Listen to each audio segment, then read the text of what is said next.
देश के कॉरपोरेट और नौकरी पेशा जगत में एक बड़ा बदलाव लागू हो गया है। पुराने 29 लेबर कानूनों को खत्म करके अब 4 नए लेबर कोड लागू किए गए हैं। अब इन नए नियमों को सख्ती से जमीन पर उतारने के लिए श्रम और रोजगार मंत्रालय ने कंपनियों के लिए करीब 2 दर्जन कड़े नियमों की एक सूची कहिए, लिस्ट कहिए, वो तैयार की है। मैडम, क्या है ये सरकार की तैयारी? और जिस दिन ये बड़ा ऐलान किया गया था कि 29 जितने पुराने लॉज हैं उसको ख़त्म करके हम लोग 4 लेबर कोड बना रहे हैं, गिग वर्कर्स को इंक्लूड करने की बात कही गई, उनके लिए भी बहुत सारे फ़ायदे की बात कही गई। लेकिन अब आप जो कह रही थी पहली कहानी में कि विशाल ये हमारे और आपके लिए नहीं है, तो इसमें हमारे और आपके लिए है। बिल्कुल, मैं यही कहने वाली थी विशाल, आपने भी बात वहीं से उठाई कि देखिए वेतन आयोग की जब हम बात करते हैं तो वो केवल और केवल केंद्र सरकार से जुड़े कर्मचारियों के लिए होता है। उनकी सैलरीज, उनकी पेंशन, उनके वेजेस पे फर्क पड़ता है। लेकिन न्यू लेबर कोड ये बहुत कुछ बदलने की कोशिश यहाँ पर की जा रही है। सबसे पहले तो कॉम्प्लेक्सिटी हटाई गई। 29 पहले जो थे अलग अलग लेबर लॉज थे जिसमें लोग उलझ जाते थे, अब इनको 4 लेबर कोड बना दिया गया है और मुझे लगता है ये विश्वसनीय काम किया है सरकार ने।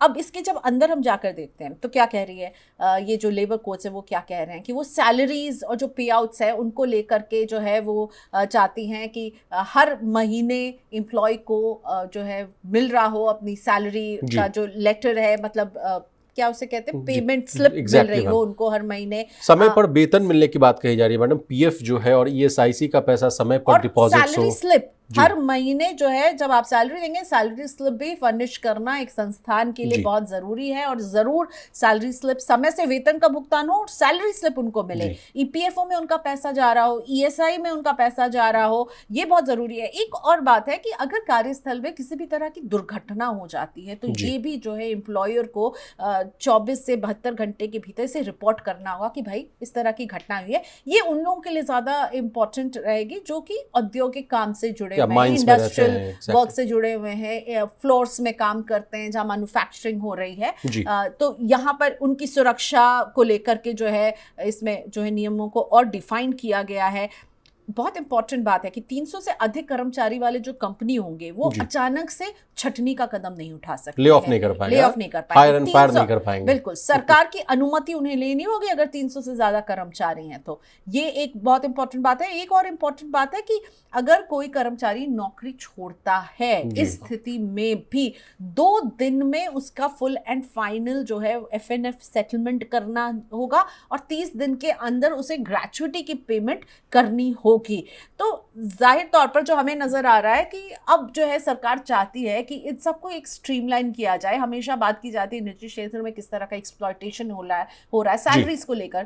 कंपनियां पीएफ काटती और जमा नहीं कर रही हैं, जो जॉब सिक्योरिटी नहीं है, आपको कभी भी बोला जा सकता है कि आप संस्थान छोड़कर आपको जाना होगा और उतने दिन आप काम किए उसका पैसा नहीं दिया जाता है। प्लस जब आप जाते हैं तो आपको पूरा एफएनएफ उसमें इतना वक्त लगता है ग्रेच्युटी को लेकर के। और एक बार आप मैडम जानती है, आप संस्थान छोड़ दीजिए, उसके बाद आप फोन करिए या मेल करिए, कोई जवाब नहीं आएगा। कहा जाएगा कि आप तो अब एक्स एम्प्लॉय, बाद में बात करेंगे। 10 दिन, 15 दिन, 45 दिन, 50 दिन भी हो सकता है। बिल्कुल, तो इसीलिए ये लेबर कोड को और एम्प्लॉयज को और एम्पावर करने के लिए इस लेबर कोड में और जो नियम है उनको और थोड़ा सा हम डिफाइन करते हुए देख रहे हैं सरकार को, और ये हर एम्प्लॉय के हक में है और मुझे लगता है अच्छा कदम है। चलिए मैडम, जो बातें आपने कही उसका कुछ और एक एडिशनल जानकारी वो भी हम लोग दे देते हैं। कहा जा रहा है कि देखिए हर साल कंपनियों को न्यूनतम वेतन का जो दर है वो अपडेट करना होगा, लाइसेंस वो रिन्यू करना होगा। कार्यस्थल की जो सुरक्षा, जो कार्यस्थल वाली बात आप बता रही थी,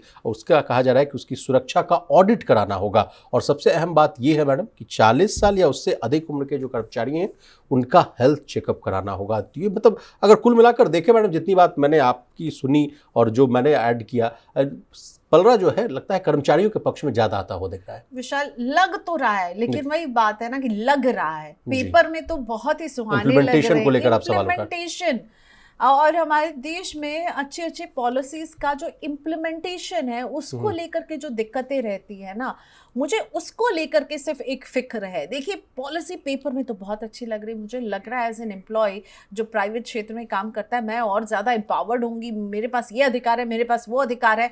लेकिन इसका इम्प्लीमेंटेशन की चाबी तो उन कंपनियों पर है जो आपको नौकरी पर रखनी है, वो इम्प्लीमेंट करेंगी कि नहीं। तो इसमें फिर एम्प्लॉय की और रोल बढ़ जाती है। अगर कोई कंपनी से इम्प्लीमेंट नहीं कर रही है तो मुझे लगता है हमें आगे जाकर श्रम मंत्रालय में इसकी शिकायत करने की एक वो बनानी चाहिए। लेकिन अब बात यह आ जाती है, कई बार ये भी देखा जाता है कि इम्प्लॉय इसका गलत फायदा उठाते हैं, गलत शिकायतें भी कर जी। देते हैं। तो implementation will be the key. सुनने में अच्छा लग रहा है, लागू किस तरह से होता है, कंपनियों पर एक बड़ी जिम्मेदारी होगी कि इसे लागू करे, सरकार पर बड़ी जिम्मेदारी होगी कि ये ढंग से लागू हो।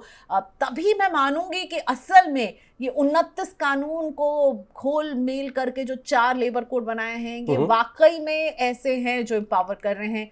अभी तो भाई पेपर में तो अच्छे ही लग रहे हैं।